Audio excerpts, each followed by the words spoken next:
Welcome back. Today, we're diving into a really fascinating theological puzzle presented in our source material. It's called the Islamic Dilemma, and it all hinges on one incredible claim.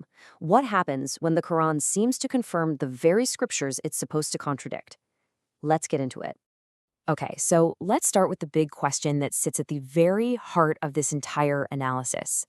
Just imagine for a second, what if a holy book explicitly validated the text that came before it, even while contradicting their core message? It's like a sequel to a movie telling you the first film is completely true, but then changing the ending. That's the complex scenario our source material is asking us to think about here.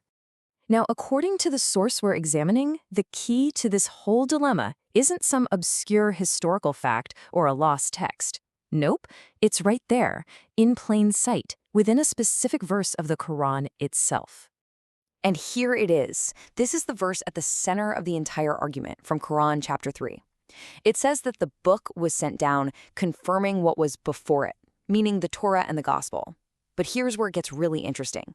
The source argues that the specific Arabic phrase used here for what was before it is the real game changer. Its literal meaning is the key. And that phrase is Bayna Yadayhi. Literally, this means between its hands. Now, this isn't some vague poetic reference to a lost, perfect, original scripture from ages ago. The source material is very clear. This phrase means what was physically present, what was available, what was literally between the hands of people in the 7th century when the Quran was revealed. So, the implication here is huge.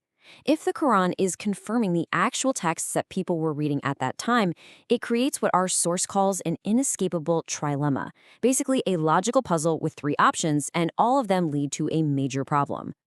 All right, let's break down this inescapable trilemma. Our source lays out 3 distinct scenarios, calling them the horns of the dilemma. The argument is that no matter which horn you choose, you run into a serious theological issue.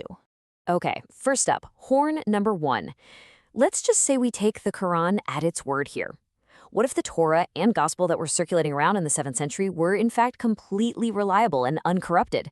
Well, this leads to a massive contradiction, doesn't it? If those texts are reliable, it means the Quran is giving its stamp of approval to the core beliefs of Christianity. The divinity of Jesus, his crucifixion and resurrection, the Trinity. All the things that Islamic theology fundamentally rejects. The Quran would literally be confirming its own contradiction. So what about the second horn of the dilemma? What if the Bible had already been corrupted by the 7th century? This is a pretty common viewpoint in Islam, but the source argues the Quran itself makes this a very complicated position to hold. I mean, as the slide asks, if those scriptures were already corrupted, why would the Quran call them guidance and light? And this quote is the real kicker.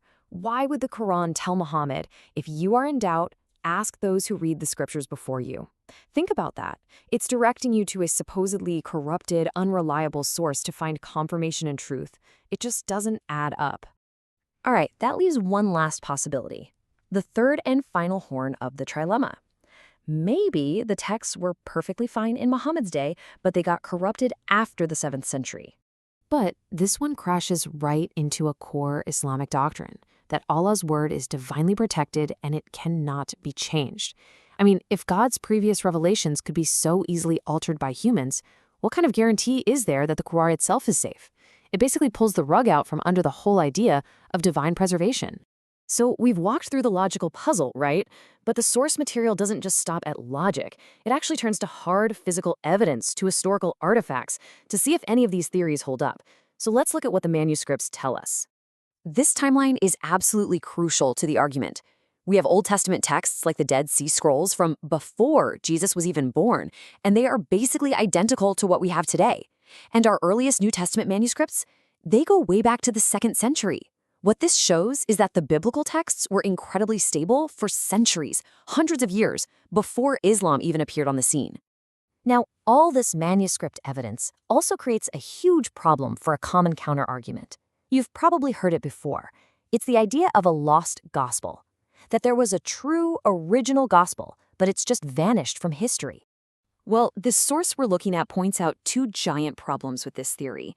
First, there's just zero historical or archaeological evidence that a document like this ever even existed. And second, think about it.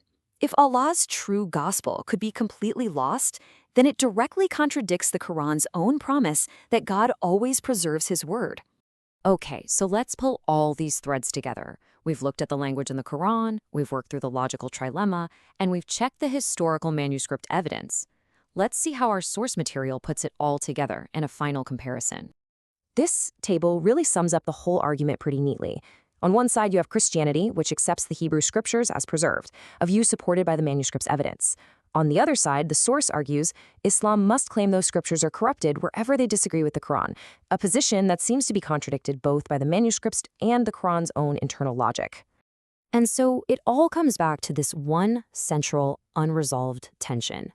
The analysis concludes that there's just no logical way to square the circle, to reconcile the Quran validating previous scriptures as guidance while also needing them to be fundamentally corrupted. And this leads us to the final, really thought-provoking question our source material leaves us with. It's right there on the screen. If your faith requires the Bible to be corrupted, but your own holy book says it's reliable, where do you stand? According to this analysis, that is the very heart of the Islamic dilemma.